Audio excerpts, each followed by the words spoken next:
E aí, galera, no vídeo de hoje eu quero apresentar para vocês toda a discografia do Marillion com o vocalista Fish. Eu gostaria de começar falando um pouco sobre o Marillion, quando ele começa, né? Quem conhece um pouquinho a banda sabe que esse nome é por causa de um livro do Tolkien, né? Lá da teogonia do Tolkien, né? Aquele ser, então, o Silmarillion, né? Que não foi permitido à banda adotar esse nome, Silmarillion, e então eles adotaram o nome Marillion. E essa banda surge ali no começo dos anos 80, e eu acho que o grande mérito dessa banda foi que numa fase onde, de alguma forma, o rock progressivo estava sendo menos aceito assim por aquilo que seria a crítica, as revistas, vendas, e mesmo o público que normalmente ouvia aquele tipo de rock, que era o público jovem, né? Então ali com o punk e toda uma nova cena que surge, que é uma síntese entre aquela sofisticação toda do progressivo, que tinha se distanciado muito de uma, vamos dizer assim, algo mais imediato e mais juvenil, mais direto, né? E por que não dizer mais simples, enquanto mensagem, enquanto arte.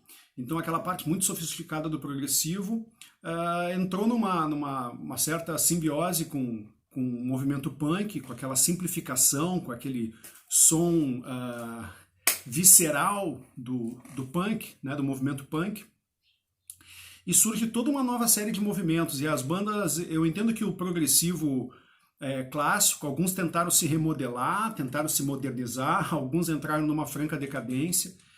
E é interessante porque enquanto algumas bandas, como por exemplo nos Estados Unidos, o Kansas, por exemplo, adotava uma sonoridade, por que não dizer um pouco mais pop, né? Mas ainda com elementos progressivos, e então aquele Adult Oriented Rock, né? O AOR, do Kansas, do Asia,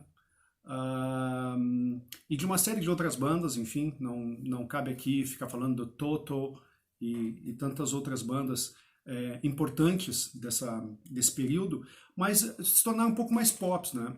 E o Marillion, eles tinham aquela energia, aquela visceralidade, aquela mensagem nas letras com temas dos anos 80, né? Principalmente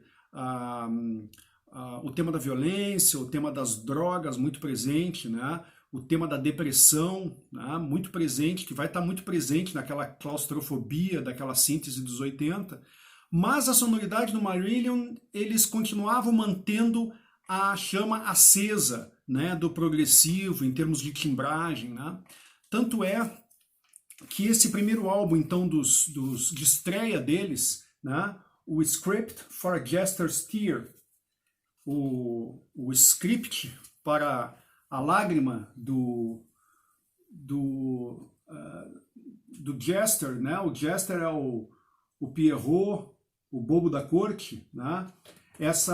Então aqui a gente já começa na 1983, as capas do Marillion sendo desenhadas pelo artista gráfico Mark Wilkinson, e a gente pode dizer assim, na sonoridade que o Marillion surge, né, tinha uma dimensão um pouco mais direta, um pouco mais pop, mas com aquela instrumentação do progressivo. Então, por exemplo, é bem conhecido dessa fase aqui, o single que não está nesse álbum, que é Market Square Heroes, né?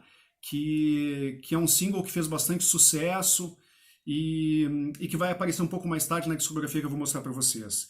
Então, aqui a gente pode ressaltar que um primeiro baterista que só grava esse álbum é o Mick Pointer. Eu entendo que o Mick Pointer ele tinha um estilo mais tribal de tocar, que casou bastante bem com essa primeira fase da banda, né? Ele tinha um estilo um pouco menos fluido e menos clássico do que o Ian Mosley, que entra nos próximos álbuns, já no segundo álbum, né? E nesse caso aqui, somado à guitarra dedilhada e melódica, né, do Steve Rothery, que é talvez um dos grandes destaques do Marillion enquanto banda, mas que aqui é bastante bem equilibrado, como toda boa banda de progressivo, né? É bastante bem equilibrado com os teclados do Mark Kelly, né? Então essa dupla somada ao baixista que se tornou muito conhecido, hoje toca aí fez álbuns bem legais com o Transatlantic, o Peter Trevaras, fazem um time bem legal. Então a sonoridade do Mark Kelly é bastante... Eu que sou tecladista, aqui no canal tem muitos vídeos falando de teclado e piano, né? Eu achava muito interessante os teclados que ele utilizava, né? Porque ele estava ali utilizando todos aqueles clássicos, né? Que era o PPG Wave 2.2, o Emulator, o Hammond Organ aqui, que era o Korg CX3, também o Minimoog, né? E ele vai usar todos esses, e o Roland GP8, ele vai utilizar todos aqueles teclados bem clássicos, com low pass filter, bastante vai utilizar esses recursos bem típicos do progressivo dos 70, né? E somado a uma guitarra que lembra muito, no meu entendimento, ao estilo do David Gilmour, né? E então esse álbum aqui, quando ele inicia, né, eu acho muito interessante. So here I am once more in the playground of a broken heart. Vai me lembrar, e ele vai, obviamente, ele vai lembrar muito a banda Genesis, né? Ele vai parecer muito aqueles inícios vocais do Peter Gabriel, né? Eu me recordo que o Marillion foi uma das primeiras bandas que eu comecei a curtir assim de progressivo, e foi a partir do Marillion que eu conheci o Genesis, né? Embora o Genesis novo, aqui nessa época eles estivessem gravando outras coisas, né? Coisas diferentes, já como por exemplo Abacab e Duke e etc. Mas eles estavam fazendo algo fincado lá no Genesis dos anos 70. Então, é um álbum que ele também pode ser caracterizado pelas letras do Fish, esse vocal que tem esse apelido porque passava horas deitado numa banheira, né? Então os caras apelidaram ele de peixe, de Fish.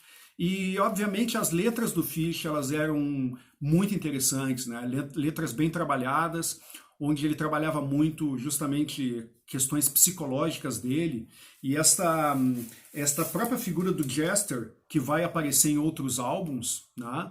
Nas capas ou como um símbolo, é um símbolo de um alter ego dele. Outra semelhança que tinham com a banda Genesis é o fato de ele, nos primeiros shows, ele usava uma roupa de um jester, né, naquele estilo parecido, semelhante ao Peter Gabriel, né? O Peter Gabriel usava diferentes tipos de fantasias e de recursos, né? O Fish era mais realmente com esse alter ego do jester, né? E que vai estar aqui presente, né? Eu ressaltaria nessa capa também a figura além da figura do Jester, né? Sempre tem umas mensagens escondidas, assim, né? Na capa. Então, nesse caso aqui tem nessa primeira capa um pôster do Market Square Heroes, né? Como um debut single, né? Deles, e também um outro single de uma das músicas desse álbum, onde o Fish já começa a desvelar o problema drástico que ele tinha com drogas, que era He Knows You Know, né? Uma música bastante autobiográfica, né? E daqui eu ressaltaria duas questões, né? Além dessa primeira, Scripted for a Jester Seer, que é uma música com pé bem fincado no prog dos 70, eu destacaria que um dos solos mais legais de teclado do Mark Kelly é a música Garden Party.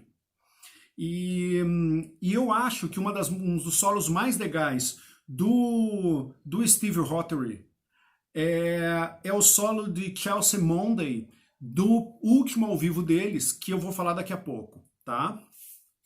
E eu vou destacar então essa parte dos solos, né? Eu destacaria também essa figura desse lagarto, né? Que volta e meia, aqui ele está em cima da cadeira, que ele aparece em diferentes formas nesses álbuns. O segundo álbum, de 1984, do Marillion, é o álbum Fugazi. É um álbum com um pouco mais direto, ainda com alguns elementos tribais de batera, muito embora aqui já fosse o Ian Mosley, que veio do Trace, como eu já falei em outro vídeo meu, né? E aqui algumas músicas que se tornaram grandes clássicos da banda, como Assassin ou mesmo Fugazi. Aqui eu destacaria o álbum, ele é um pouco mais plástico, se assim vocês me entendem, né? Ele é um álbum de transição. Aqui no caso o Jester tá deitado, né, numa cama, né? Aparece já esse passarinho que vai ser um símbolo aí também da relação do Fish com a vida dele, né? O passarinho como um símbolo sempre de liberdade, né? Um símbolo de libertação, né? E aqui a gente vê que o Fish em si não está bem nessa gravura do Mark Wilkinson, sempre bastante autobiográfico, né? Deitado, né? Sem a roupa do Jester.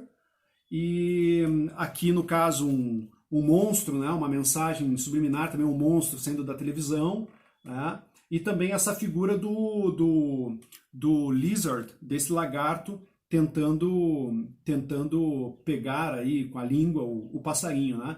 Então esse lagarto tem sempre uma figura simbólica da loucura, né? E aqui eu acho bem legal muitas músicas aqui, eu acho muito bonita a letra de Jigsaw.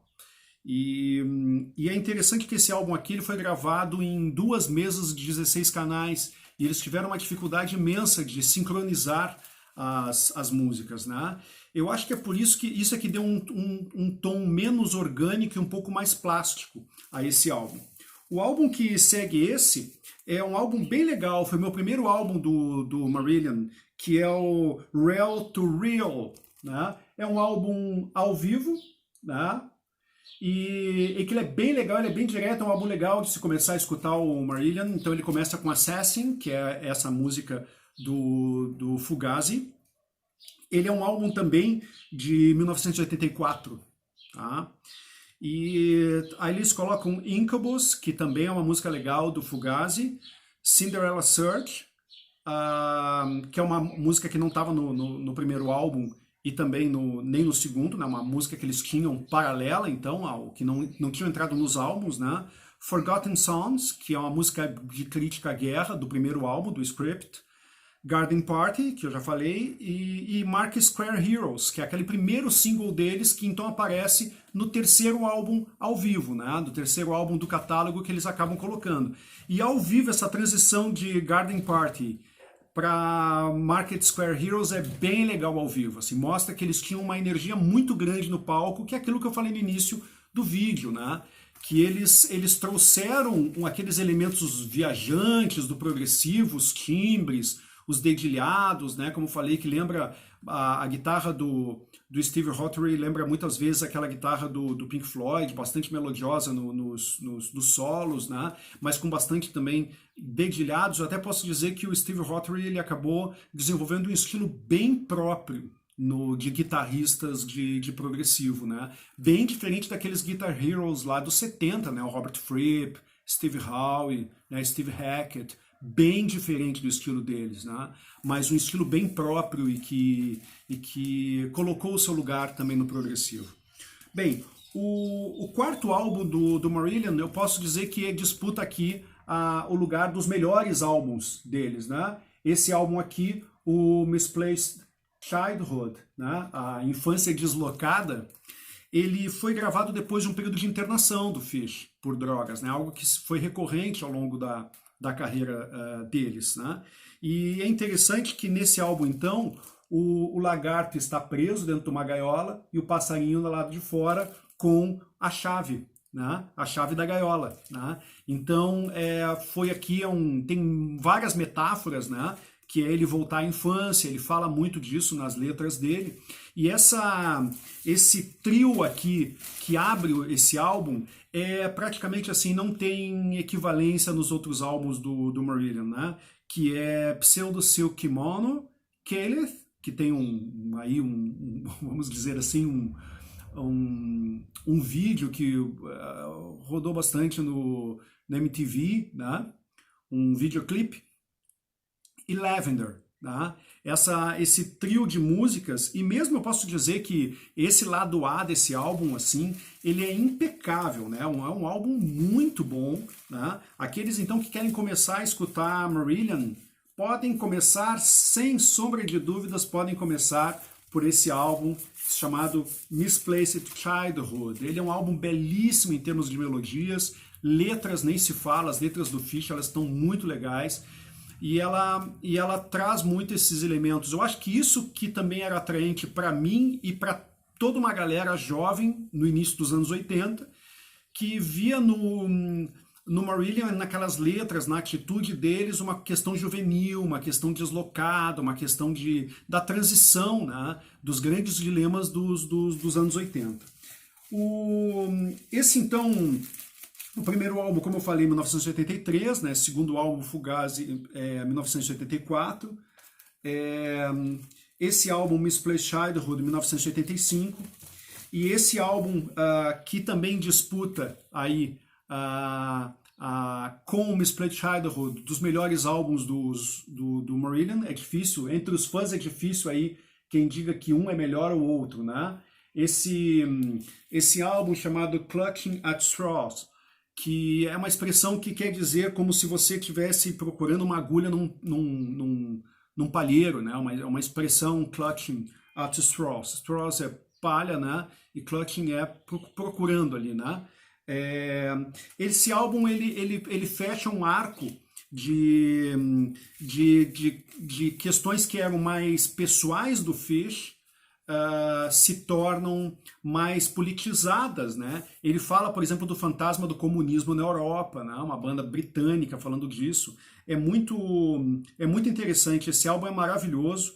E aqui eu posso dizer que tem o segundo, ou talvez eu diria o melhor solo do Mark Kelly, na minha opinião, que é o solo do Just for the Record, né?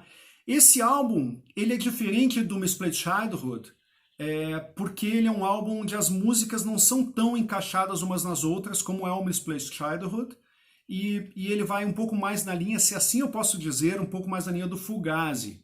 Então, aqui tem músicas maravilhosas, a qualidade de gravação desse álbum é impressionante, né? Todos os músicos tocam muito bem, e é um álbum assim, como eu falei para vocês, ele disputa entre os fãs entre o melhor álbum do Marillion, embora na minha opinião o melhor seja o Misplaced Childhood, né? Talvez por uma questão muito pessoal da minha história com a banda. Eu diria também, então aqui tem, por exemplo, essas músicas como White Russian, né? Vão trabalhar muito essa questão do comunismo, né? Como eu falei para vocês. Esse disco, quando foi lançado em CD, ele veio com uma música a mais. Quando eu estava escutando, eu falei, que música é essa? Porque eu não conhecia, né? Então, quando ele foi lançado em CD, a quarta música se chama Going Under. E essa música ela é quase um improviso feito em estúdio, que o Phish foi inventando uma letra. Eu acho então ela um pouco repetitiva, não é uma música com a qualidade das outras músicas, mas aqui você só encontram essa música no CD, né, que eles lançaram quando isso foi lançado. Então esse álbum de 87. Em 88, eles lançam, então, um duplo ao vivo, que é bem legal, e aqui a gente já, assim, o Fish já estava se despedindo da banda, então parece que ele repetiu aquela história do Peter Gabriel, né? E é um álbum bem legal, esse duplo. Ele vai pegar músicas desde o Script até, então, o Clutching, e eu acho que uma dos solos mais legais do Steve Rothery é o solo, como eu havia falado no início desse vídeo, é o solo que ele faz nesse álbum aqui de Chelsea Monday. Eu acho que é um solo muito inspirado, ficou muito irado ao vivo, como os ao vivos tem que ser, né? Então, aqui também aparecem todos os personagens dos álbuns, né? Então aparece o menino do Misplaced Childhood, né? Aparece o jogador de bilhar do Clutch at the Straw, né? E o Jester, obviamente, que aparece aí no Script e no Fugazi também. Esse álbum, então, é de 1988. E nesse ano de 1988, eles lançaram também um Besides Themselves, né? Que era todos de alguma maneira, ou aqui nós temos versões de singles, né? Ou músicas que não entraram nos álbuns. Então, esse disco é lançado então em 1988, no mesmo ano desse ao vivo, na despedida ali do Fish. Eu acho muito legal desse álbum, e todos os fãs também devem achar, a música Grendel, que é essa figura mitológica germânica do Grendel, e que essa música talvez não tenha entrado no Script, já que ela é lá de 1982, né? Então ainda antes da gravação do Script. Ela é muito fincada no Genesis. Ela assim, ela tem as pegadas, os riffs lembram muito Genesis, principalmente nessa perspectiva baixo, bateria, e o vocal, como eu já falei, tinha muito a ver, né? Tem coisas bem pop nesse álbum aqui, no meu entendimento, mas eu acho que o Marillion sempre teve isso, como eu falei com o Market Square Heroes. E aqui, por exemplo, tem Lady Nina, eu acho bem pop, mas muita coisa aqui, né? Mesmo esse Three Bolts Down from the Candy, também acho bem pop, mas é um álbum interessante, assim, porque ele sintetiza. Eu comprei esse álbum na época pela música Grendel, porque eu achava ela absolutamente sensacional. Até hoje eu acho, assim, uma das mais progressivas, no sentido de um grande épico, né? Do Marillion, né? Do início deles, né? E eu nunca vi entrevistas dele falando sobre isso, mas acho que bem provavelmente essa música não entrou nos álbuns deles, ou no primeiro álbum em particular, porque ela estava muito nas pegadas do Genesis, né? Bem, o Fish então parte da banda em 1988 com uma carreira brilhante, né? E na minha modesta opinião, eu queria fechar esse vídeo falando para vocês que eu acho que quem continuou carregando a tocha do Marillion no primeiro álbum, naquela época, né? Mais do que o álbum do Marillion com o Peter Hogarth, foi esse primeiro álbum solo do Fish, chamado Vigil in the Wilderness of Mirrors. Essa música Vigil, ela é uma música bem legal. Ele também vai ter aqui umas pegadas assim vai ter acho que uns elementos de Peter Gabriel, né? Daquilo que estava fazendo sucesso imenso com Peter Gabriel, com Soul, com o álbum Soul, né? Que trouxe aquela música Sledgehammer. E eu acho esse álbum aqui um álbum ainda bastante na linha do progressivo. É um álbum progressivo, sem dúvida nenhuma. E para aqueles que... eu acho, então, por exemplo, um comentário que eu faria é que quando o Peter Gabriel sai do Genesis, a minha visão é que, até por causa da banda, né, ele foi por uma linha completamente diferente, se vocês escutarem os dois primeiros álbuns solo do Peter Gabriel, né? Mas o Fish não. No primeiro álbum solo dele, ele continuou numa linha bem Marillion e bem progressiva, Né? Até que se perguntassem por que ele tinha saído. Né? Ele continua ainda fazendo carreira, agora há pouco ele lançou um álbum novo. Tá? O Marillion também continua a mil, continuam fazendo bons álbuns, mas no meu entendimento nada mais foi como antes com o Marillion com Fish. Espero que vocês tenham gostado desse vídeo. Se gostou do vídeo, dá um like, divulga o canal entre os seus amigos, tá? Que eu faço isso aqui com muito gosto, com muito carinho, né? Que são as coisas que eu gosto, tá? Um grande abraço, galera!